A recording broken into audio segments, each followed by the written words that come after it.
7절 말씀인데요. 1절부터 7절까지 읽으시고 7절 한 번 더 읽도록 하겠습니다. 마태복음 5장 1절에서 7절까지 읽으시고 7절 한 번 더 읽겠습니다.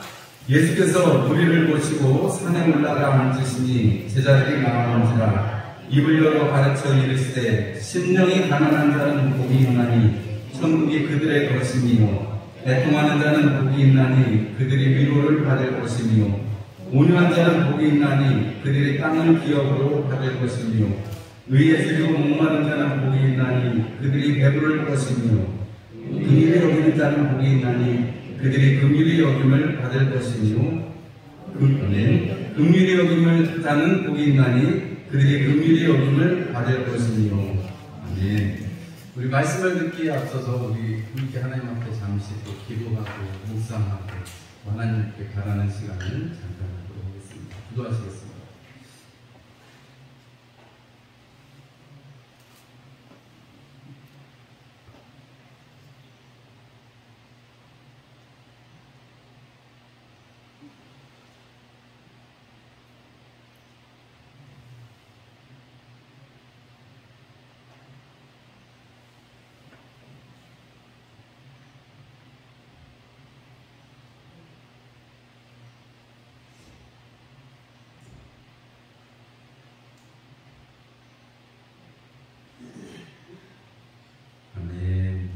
우리 옆에 있는 분들과 인사 나누시겠습니다. 예배 잘 오셨습니다.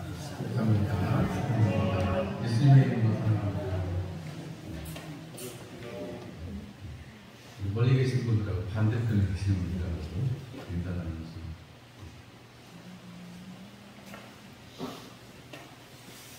할렐루야! 반가우시죠? 네, 일주일에 한 번 우리 이렇게 다 또 성도들이 모여서, 물론 수요일도 있고 주일 저녁 예배도 있습니다만 이렇게 다 함께 모여서 예배드리는 것이 얼마나 감사하고 또 기다려지는 일인지. 주일 예배 딱 드리고 나면 월요일 날은 되게 먼 것 같은데 주일이 너무 금방 와요. 저만 그런 건지. 그래서 한편으로는 좋기도 하고 한편으로는 또 이렇게 제가 잘 준비를 해야 되는데 그런 생각이 들 때도 많습니다. 오늘 마태복음 5장 7절의 말씀을 가지고 긍휼히 여기는 자라는 제목으로 함께 말씀을 나누려고 하는데요. 오늘 긍휼히 여기는 자는 복이 있나니 그들이 긍휼히 여김을 받을 것이라고 그랬습니다. 여러분 우리 한번 해볼게요. 심령이 가난한 자는 천국이 그들의 것, 애통하는 자는 그들이 위로받을 것, 온유한 자는 그들이 땅을 기업으로 받을 것, 의에 줄이고 목마른 자는 그들이 배부를 것 그랬습니다. 여러분 우리가 하나님께서 하나님의 아들 예수 그리스도를 이 땅에 보내주셨어요. 가서 가르치시고 전파하시고 고치시니까 사람들이 예수님 소문을 듣고 예수님께로 나아왔습니다. 예수님이 가버나움에서, 지금의 갈릴리 호수 북쪽에 있는 곳인데 가버나움에서 예수님께서 거기를 근거지로 삼으시고, 근거지를 삼았다는 성경의 말씀은 없습니다만 주로 그쪽 지역에서 사역하신 걸 보니까, 그리고 베드로의 장모의 집에도 들어가는 모습을 보고, 이 베드로나 요한이나 이쪽에서 오는 것을 보면 이 가버나움을 중심으로 했다 이렇게 보통 해석을 합니다. 그런데 그 예수님 계신 그곳으로 사람들이 막 나오니까 예수님께서 그들에게 이제 이렇게 중요한 말씀을 해주고 계세요. 그런데 그 중에 그 시작을 복이 있는 것은 어떤 것인가, 복 있는 사람은 어떤 것인가 시작합니다. 여러분 우리가 시편 1편 어떻게 시작하죠? 복 있는 사람은 이렇게 시작합니다. 예수님께서 심령이 가난한 자는 시작부터 해서 복 있는 자에 대해서 말씀하신 것은 마치 시편의 노래를 기억하시고 말씀하신 것과 같지 않나 이런 생각이 들어요. 복 있는 사람은 이렇게 시작해서 우리가 시편의 노래들을 쭉 보게 되잖아요. 거기에는 이러저러한 노래들이 많습니다. 자기의 처지에 대해서 하나님 앞에 정말로 토로하는 것이 있는가 하면 하나님을 전심으로 찬송하는 시도 있고, 성전에 올라가면서 부르는 노래도 있고, 하나님 너무 목마릅니다 하면서 부르는 노래도 있습니다. 우리가 그 시편의 모든 노래들을 전부 돌이켜보건대 첫 1편에서 복 있는 사람은 하고 시작하지 않았더라면 마지막에 150편에 여호와를 찬양하라, 찬송하라 하면서 끝나지 않았을 거예요. 복 있는 사람, 하나님 앞에 있는 사람, 그 한 사람이 하나님을 찬송하면서 살아갈 수 있는 거예요. 오늘 예수님의 이름을 듣고 예수님의 소문을 듣고 나온 사람들에게 그래서 예수님이 먼저 심령이 가난한 사람은 천국이 그들의 것이다 라고 말씀하신 것. 심령이 가난한 사람이 받는 복, 여러분 그것이 천국이 저들의 것, 하나님과 함께 한다는 것, 여러분 그것이 얼마나 큰 복이겠습니까? 그럼 하나님과 함께 하니까 심령이 가난한 사람, 하나님 중심으로 살아가는 사람, 악인의 꾀를 쫓지 않고 하나님의 은혜를 따라 율법을 따라 살기를 원하는 사람, 예수님을 지금 왜 쫓아와요? 사람들이 뭐 아픈 것도 있고 여러 가지 뭐 질병 때문에 온 사람도 있겠습니다만 예수님께서 가르치시고 천국 복음을 전파하시는 것이 너무나도 신기하고 멋있고 좋고 예수님께서 소개해 주시는 하나님 나라가 이전에 들었던 율법 속에 들었던 그 하나님 나라 선생님들이 랍비들이 가르쳐줬던 그 하나님 나라에 대해서 얘기하니까 더 알고 싶고 그 권세 있는 말씀을 듣고 싶어서 사람들이 나온 거 아니겠어요? 그런데 예수님은 너네들이 그렇게 하나님에 대해서, 하나님 나라에 대해서, 하나님의 율법에 대해서 혹은 고침을 받고자 하는 그 마음, 가난한 마음, 나로는 어떻게 할 수 없고 하나님만 하실 수 있는 그 가난한 마음, 그러니까 천국이 너희들의 것이다 라고 말씀하는 것입니다. 내 중심이 아니고 하나님 중심으로 바뀌어지는 삶을 살아야 된다는 거예요.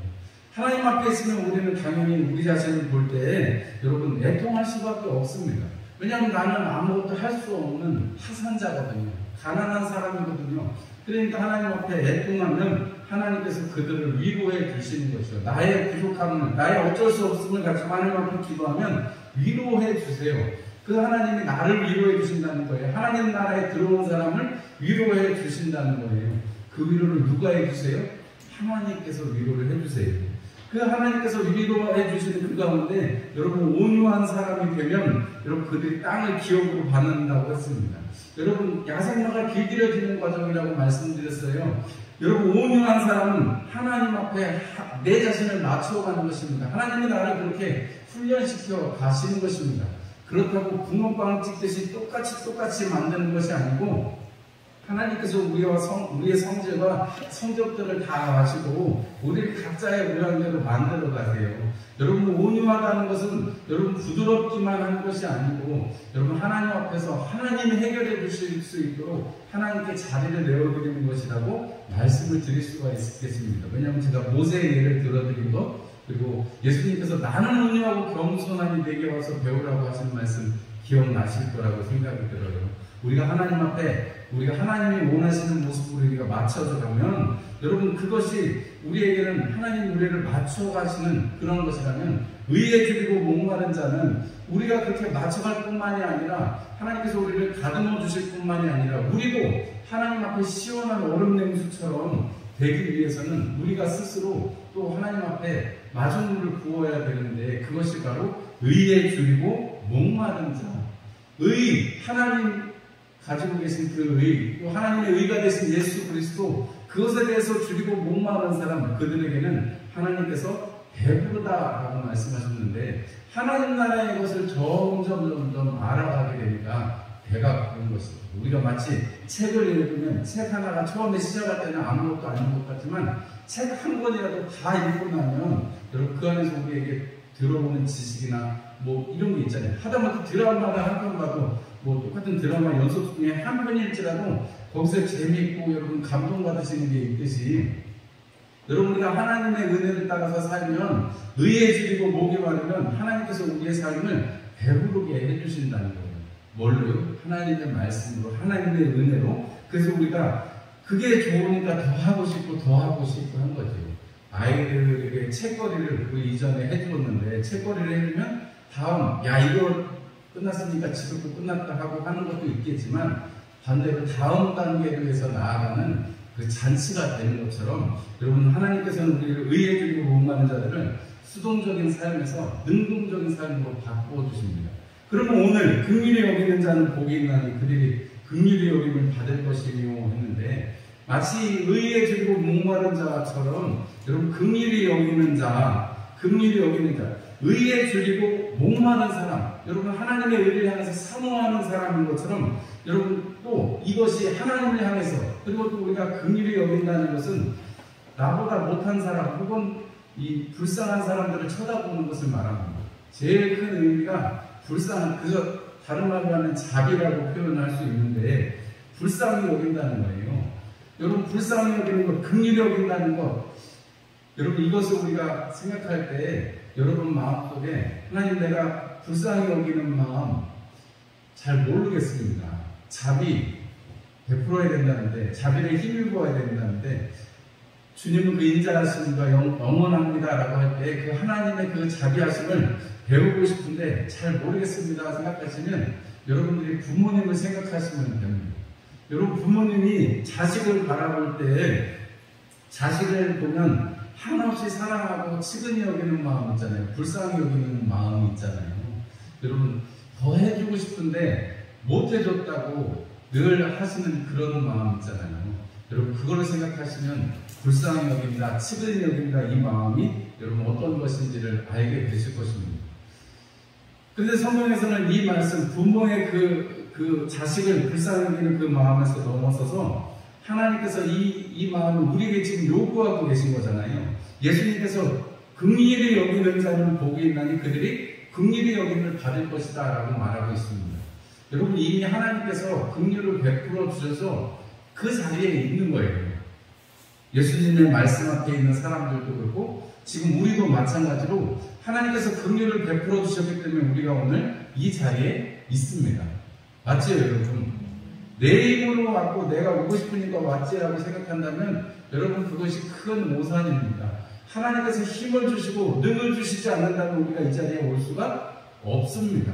여러분 이것이 믿음의 고백이고 신실한 고백입니다. 그냥 듣기에 좋은 말처럼 보일지는 몰라도 이것만큼 정확하고 적합한 말은 없습니다.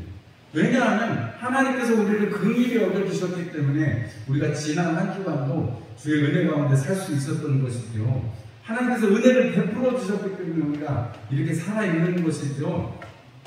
거기에는 그래서 하나님께서 베풀어 주신 이 긍휼에는 여러분 하나님께로부터 비롯됐다는 것, 하나님 자체가 긍휼을 베푸시는 것이라는 사실에 기초합니다.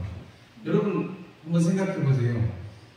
창세기부터 시작해가지고 이스라엘 백성들이 출애굽하고 포로도 뱉다가 다가오는, 다시 돌아오는 여러분 이스라엘의 역사가 있는 구약에 보면 여러분 하나님께서 아브라함을 부르셔서 약속을 맺으시고 쭉 하나님이 계속 약속을 하시고 계속 부르세요.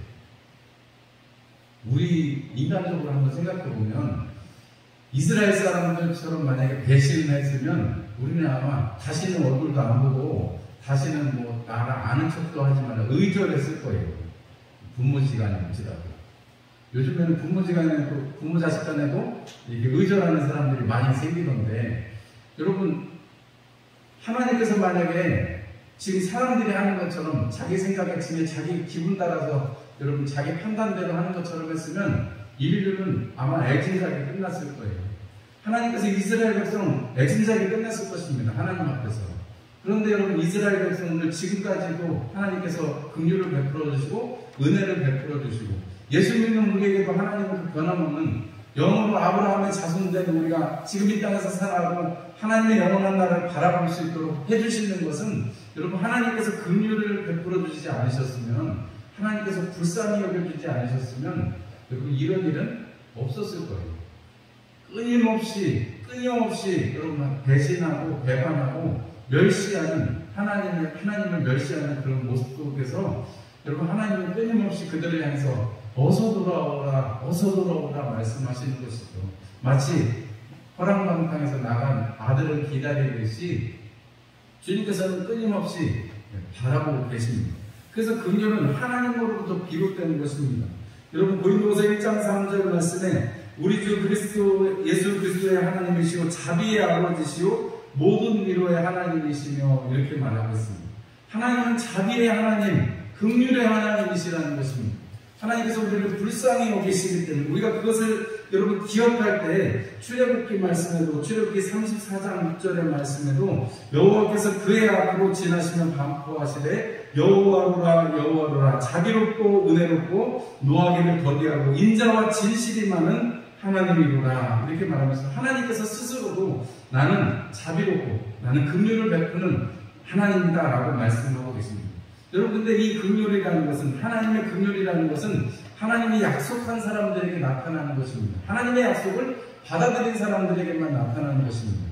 아브라함과 하나님이 계약을 맺으셨으니까 그 계약을 통해서 아브라함의 허리에서 난 이스라엘 민족에게 하나님이 계속해서 약속하시고 또 그 영적인 그 계보를 쫓아서 예수 그리스도를 믿음의 주요 온전케 하시는 이로 받아들이는 우리 사랑하는 믿음의 그리스도인들에게 우리에게도 변함없이 하나님의 약속으로 함께 하시는 것입니다. 너무나도 우리는 자주 약속을 파기하지만 하나님은 그렇게 계약을 깨지 않으시고 우리를 계속 불쌍히 여겨주시는 것이죠. 그리고 이 하나님의 불쌍히 여겨주시는 것은 예수님에게서 또 동일하게 나타납니다. 여러분 예수님께서 불쌍히 보시고 하는 이런 장면이 그런 말 단어가 성경에 계속해서 나타나 있습니다. 예수님께서 병자들을 보시고 예수님께서 귀신에 묶인 사람을 보시고 불쌍히 여기셨다라고 말씀합니다. 어려움을 당하고 있는 우리 인간으로서 어떻게 할 수 없는 어려움을 가지고 있는 자들에게 여러분 불쌍히 여기셨다고 하고 여러분 그 자리에는 늘 치유하심이 있고 자유하심이 있었던 것을 우리가 볼 수 있습니다. 죽음에서 생명으로 옮겨가는 것을 우리가 볼 수 있습니다. 여러분 우리가 오늘 예배를 드립니다. 우리가 기쁨으로 하나님 앞에 예배를 드립니다. 여러분 오늘 이 자리에 함께 하고 있는 것이 바로 예수 그리스도로 말미암은 우리 한 형제자매된 우리 공동체가 할 수 있는 가장 큰 은혜의 표현입니다. 여러분 그리스도의 긍휼을 히브리서 기자는 2장 17절 말씀에 이렇게 말합니다. 그가 범사의 형제들과 같이 되심이 마땅하도다. 이는 하나님의 일에 자비하고 신실한 대제사장이 되어 백성의 죄를 속량하려 하십니다. 이렇게 말하고 있습니다. 예수님께서 불쌍히 여기시는 그 현장마다 하나님의 역사가 일어나고 하나님이 함께 하시는 것을 우리는 보았습니다. 여러분 주님께서 요한복음 8장에 가늠하다 잡힌 여인 데려왔을 때 여러분 사람들은 당장에 율법에 보면 가늠하다 잡힌 여자는 어떻게 해야 돼요? 돌로 쳐서 죽여야 돼요. 왜냐하면 그 여자는 부정한 여자니까요. 관계하는 것들은 모두 싸그리 돌을 하고 빨리 불사르고 내버려야 됩니다. 그런데 예수님 앞에 예수님을 시험하려고 데리고 왔을 때 예수님께서 한참을 기다리신 후에 죄 있는 자가 먼저, 죄 없는 자가 먼저 돌로 치라 이렇게 말씀하셨어요. 그런데 그 여인을 불쌍히 여기시면서 가서 같은 죄를 이제 범하지 말라고 말씀하십니다. 여러분 율법으로 보면 그런데 율법을 완전하게 하신 예수님께서 그 가늠한 여인을 풀어주시는 것이죠. 죽음밖에 없었던 여인에게 생명으로 회복시켜 주시는 것입니다. 여러분 그래서 우리가 이 긍휼이라는 것은 긍휼히 여기는 자는 복이 있나니 이미 하나님 앞에 긍휼을 힘입은 우리가 또 우리도 똑같이 긍휼을 힘입는 자들이 되라고 말씀을 하시는 거예요. 이거는 예수님께서 하고 계시는 도전입니다. 너희가 하나님의 복을 받기를 원하고 하나님 나라에서 계속 살아가기를 원하냐? 그러면 그 힘을 계속 받아야 되잖아요. 의에 줄이고 목마른 것도 하나님께서 우리의 은혜를 채워주시는 방법이기도 하지만 여러분 더 적극적으로 하나님의 안아주시고 하나님의 위로하심을 받고 싶다면 우리도 긍휼히 여기는 사람이 되어야 한다는 것입니다. 하나님께서 우리를 그렇게 도전하고 계신 거예요. 예수님의 입술을 통해서 우리에게 그렇게 도전하고 계십니다. 여러분 우리 누가복음 10장에 보면 선한 사마리아인의 비유가 있습니다. 누가복음 10장에 선한 사마리아인의 비유를 하시면서 여러분 거기에 보면 율법에 정통한 제사장도 지나가고 하나님이 택해서 너는 내 것이라 하신 레위인도 지나갑니다. 그런데 여러분 그 사람들의 중심에 뭐가 있어요? 율법이 있어요. 하나님의 말씀이라는 것이 있습니다. 그런데 그들에게 불쌍히 여겨지지 않아요. 강도받은 자, 고난받은 자, 어려움을 당한 자에게 눈길도 주지 않습니다. 빨리 돌아가요. 여러분 왜 그래요? 유대인들한테는 어려움을 당하고 고난을 당하고 질병을 가지는 건 뭔가 잘못하고 있는 거예요. 고난당한다는 건 어려움을 가지고 있다는 것인데 그 어려움을 가졌다는 것이 뭐 죄를 저질렀으니까 그런 거지 이런 거예요. 사람들의 생각은 그런 거예요. 나면서부터 장애를 가지고 있으면 부모가 잘못됐든지 아니면 태중에서 뭐가 됐든지 이렇게 생각하는 거예요. 여러분, 우리가 여러 가지 고난이 있습니다. 우리에게 닥쳐오는 여러 가지 문제들이 있습니다. 여러분, 우리는 다 이해할 수 없고 해결할 수 없습니다. 그런데 하나님 앞에 이 문제를 가지고 나가면 그것이 해결되어지는 것이죠. 우리 마음속에서 해결되어지고 실제적으로 그 문제들이 풀어집니다. 여러분, 이것이 우리가 주님 앞에 받는 은혜인 줄 압니다.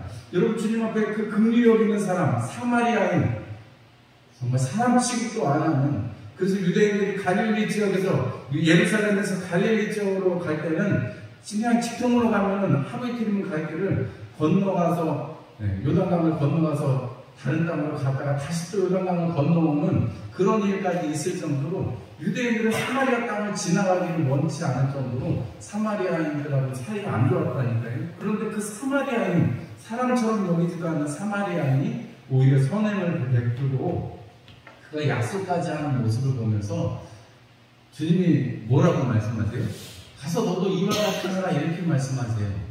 여러분, 우리가 하나님 나라에 지금 복을 받으려고 하나님께서 어떤 보내주신 아들, 아직 뭐 선지자인지 구원자인지는 잘 모르지만 예수님의 소문을 듣고 온 그 사람들 앞에서 예수님이 천국이 너희들의 것이다, 가난한 자들, 주님을 찾아서 의를 삼으면서 나온 너희들도 긍휼히 여겨라, 이렇게 말씀하시는 거예요. 우리의 삶에서 하나님께서 힘들고 어려울 때 긍휼을 베풀어 주셨고, 우리가 죄인 되었을 때 예수 그리스도 십자가에 달리신 것을 우리가 오늘 나타내 주셨기 때문에 우리가 오늘 이 자리에 있다면, 여러분, 우리가 그 마음을 가지고 예수 그리스도의 그 십자가 지신 그 마음을 가지고 우리를 불쌍히 여기신 그 마음을 가지고, 예수님께서 여러분 십자가에 달리셨을 때 저들이 하는 일을 알지 못해서 그럽니다 라고까지 얘기하세요.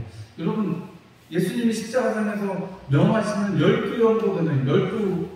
12영이라는 것은 한 분단을 말하는 것이니까요. 엄청나게 많은 수의 천사들을 부르실 수 있음에도 불구하고 저들이 하는 일을 저들이 알지 못합니다 라고 말씀하세요. 그러면서 예수님께서는 아버지의 뜻대로 그냥 고난을 받으시고 십자가에 달리십니다. 하나님의 긍휼을 힘입기를 바라시면서 예수님조차도 십자가에 달리십니다. 여러분, 우리가 긍휼히 여기는 자는 복이 있다는 것은, 여러분, 불쌍한 사람들, 십자가에 달리셔도 예수님은 그 지금 예수님을 십자가에 못 가고 있는 사람들 죽이라고, 또 저렇게 네가 네 자신을 구원해보라고 비웃고 있는 사람들을 향해서 긍휼을 끊임없이 베풀고 계시는 것을 우리가 볼 수 있습니다. 그래서 여러분, 우리가 그 예수님의 긍휼, 하나님의 긍휼을 힘입은 자라면 하나님, 나도 긍휼을 베푸는 사람이 되기를 원합니다. 여러분, 이렇게 오늘 말씀 속에서 소망함이 여러분들 안에 있으시기를 주님의 이름으로 축원합니다. 누구를 불쌍히 여긴다는 게 내가 뭐 많이 가져서 내가 많이 뭐 베풀 수 있어서 여러분 불쌍히 여기라는 게 긍휼히 여기라는 것이 아니고, 여러분, 하나님의 은혜라는 측면에서 본다면 나는 은혜를 받은 사람이고 저 사람은 조금이라도 은혜를 못 받은 사람인가, 그런 생각이 드시거든요. 하나님, 저 사람도 나와 같은 하나님의 은혜를 받기를 원합니다. 여러분, 이렇게 여러분 기도를 하시기 바랍니다. 여러분, 그러면 나보다 더 힘센 사람, 나보다 권력이 많은 사람, 나보다 돈 많은 사람한테도 그래도 여러분 담대하게 복음을 증거할 수 있는 거예요. 그렇지 않겠어요? 나는 예수를 가졌고, 나는 비록 못 살고 어렵고 힘들어도 나는 예수로 충만하고 예수로 나가 살아간다면, 여러분, 예수 없는 사람만큼 불쌍한 사람은, 긍휼히 여김을 받아야 되는 사람은 없는 거예요. 여러분, 지금 긍휼히 여기는 그 은혜 가운데는 하나님의 은혜가 있는 것입니다. 내가 긍휼히 여김을 받았기 때문에 하나님 앞에 또 내가 긍휼을 베풀 수 있는 것입니다. 그래서 여러분, 우리가 긍휼을 베풀면 우리 마음속에 주님께서 또 우리를 긍휼히 여기신 것 때문에 그것이 기억이 되어지기 때문에 하나님의 긍휼이 있고, 또 거기에 내가 긍휼히 여기는 삶이 있으면 또 하나님의 긍휼을 또 나에게 부어주시고, 또 나는 사람들을 긍휼히 여기고 이렇게 살아갈 수가 있는 것입니다. 말씀을 준비하면서 지난 한 주간 이 마음이 많이 무거웠어요, 사실은. 왜냐하면 나는 이렇게 긍휼히 여기는 사람인가, 나는 이렇게 사람들을 불쌍히 여기는 사람인가 생각했을 때 그렇지 못한 거예요. 그래서 사실은 오늘 말씀 듣는 거 되게 힘들었습니다. 준비하는 것, 되게 말씀을 전하는 것 때문에 지금도 힘들어요. 그런데 여러분, 이 말씀을 전할 수밖에 없고 다니셨으니까 또 제가 맡겨진 것이 이 일이니까 제가 여러분들에게 담대하게 증거할 수 있는 것은 하나님 앞에 긍휼히 여겨달라고, 하나님 긍휼을 베풀 수 있는 사람이 되게 해달라고 여러분 계속해서 기도하셔야 합니다. 그리고 실제적으로 긍휼을 베푸는 사람들이 되어야 합니다. 하나님의 눈길로 볼 때 우리는 다 긍휼이 필요한 사람들이고 내가 먼저 맛본 사람이기 때문에 내가 하나님의 그 긍휼하심에 대해서 이런 맛 좀 보라고 얘기할 의무가 우리 가운데 있는 것입니다. 여러분 맛있는 맛집을 찾아서도 서로 소개해주고 찾아가는데 여러분 하나님의 긍휼이라는 이 큰 맛을 보고도 여러분 그 긍휼이 없는 맛보고도 우리가 긍휼을 전파하지 못한다면 여러분 우리는 긍휼이 여기는 사람이 되지 않는다면 여러분 우리는 살아갈 힘이 없는 사람들이랑 마찬가지인 것입니다. 겉으로 볼 때는 신앙생활 잘하지요. 겉으로 볼 때는 그냥 신앙생활 잘하는 것처럼 보일 것입니다. 그러나 여러분 긍휼히 여기는 사람, 그 사람에게 하나님의 긍휼하심이 계속 머물러 있기 때문에 하나님의 평강이 함께 하실 것이기 때문에 자비의 하나님께서 그 사람을 붙드실 것이기 때문에 여러분 그 인자함은 그 자비로움을 여러분 평강이 그 긍휼과 평강이 여러분들 안에 있기를 바랍니다. 여러분 이 긍휼을 실천하려면 기도가 필요합니다. 이게 사람의 힘으로 할 수 없는 거거든요. 불쌍히 여긴다는 게 쉽지 않습니다. 그런데 여러분 우리 히브리서 기자가 우리가 긍휼하심을 받고 때를 따라 돕는 은혜를 얻기 위해서 하나님의 은혜의 보좌 앞에 담대히 나아가라고 히브리서 4장 16절에 말씀합니다. 여러분 우리가 하나님 앞에 긍휼을 바라고 하나님의 긍휼을 힘입으면 우리도 또한 담대하게 하나님 앞에 나아갈 수 있는 그러한 근거가 생기는 거예요. 여러분 마태복음 18장에 1만 달란트 빚진 자에 대한 비유가 나옵니다. 1만 달란트를 삭제해줬어요. 없애줬습니다. 그런데 나가다가 100데나리온 빚진 동관을 붙들고 목 싸잡으면서 돈 갚으라고 할 때 그가 다시금 임금에게 붙들려가는 것을 우리가 봅니다. 여러분 우리가 하나님 앞에 정말 어떻게 회개할 수 없는 그 액수 1만 달란트라는 것을 빚진 사람이라면 우리가 적어도 100데나리온 정도는 여러분 내가 오히려 주면서 해야 될 것 같잖아요. 우리 일반적인 생각에는. 그런데 우리는 100데나리온 빚진 동관에게 멱살 잡으면서 돈 갚으라고 하는 사람이 우리일 수밖에 없다는 거예요. 그러니까 긍휼이 여긴다는 것은 내 힘으로는 되지 않습니다. 내 힘으로는 내 본전만 생각나지 내가 받은 은혜는 잘 생각나지 않아요. 그게 사람입니다. 그런데 여러분 분명한 것은 하나님께서 우리에게 베풀어 주신 은혜 그것을 기억하면 여러분 기도할 수 있고 기도가 우리로 하여금 긍휼을 하게 하는 삶으로 우리를 붙들어 간다는 것입니다. 잠언 19장 17절 말씀에는 가난한 자를 불쌍히 여기는 것은 여호와께 꾸이는 것이나 그 선행을 갚아주시리라 이렇게 말씀합니다. 여러분 가난한 사람에게 불쌍히 여기는 것 여러분 뭐 이것도 긍휼의 한 종류이기는 합니다만은 우리가 긍휼히 여기는 이 모든 것들을 통해서 하나님 앞에 꾸이는 것이요 하나님이 우리에게 갚으신다라고 말합니다. 여러분 주님께서 우리가 언제 주님을 대접했습니까? 라고 묻습니다. 그런데 그 작은 자 하나에게 한 것이 내게 하는 것이라고 마태복음 25장에 말씀하시죠. 말세를 이야기하시면서 주님께서 나에게 한 것이 이 작은 자 하나에게 한 것과 같다라고 말씀하십니다. 여러분 긍휼이라는 것이 너무 먼 데 있는 것이 아니고 우리의 삶에서 우리 주변의 사람들에게 여러분 함께하고 슬픔을 당한 자, 고통을 당한 자, 고난을 당한 자와 함께 할 수 있는 은혜를 가지는 것 여러분 그것이 여러분 우리가 하나님 앞에 긍휼히 여기는 자라고 할 것이고 그 사람이 계속해서 하나님의 긍휼하심을 맛보는 그 은혜 가운데 있는 사람이다 할 것입니다. 이제 다음 달쯤에 한번 모셔서 말씀을 드리려고 하는데 우리 필리핀 돕고 있는 김성원 선교사님이 4월달에 들어왔다고 말씀을 드렸잖아요. 근데 되게 재미있는 것은 이게 제가 선교사님 오셨으니까 제가 이제 대접을 하려고 할 거 아니에요. 그러면 한 두세 번 지금까지 봤는데 보면 항상 자기가 먼저 나가서 다 계산을 하고 있어요. 너무 신기해요. 선교사님들은 보통 대접받는 거에 익숙해요. 목사님들도 대접받는 거에 익숙하지만 선교사님들도 어디 가서 이렇게 잘 본인들이 내는 부분이 그렇게 많지는 않아요.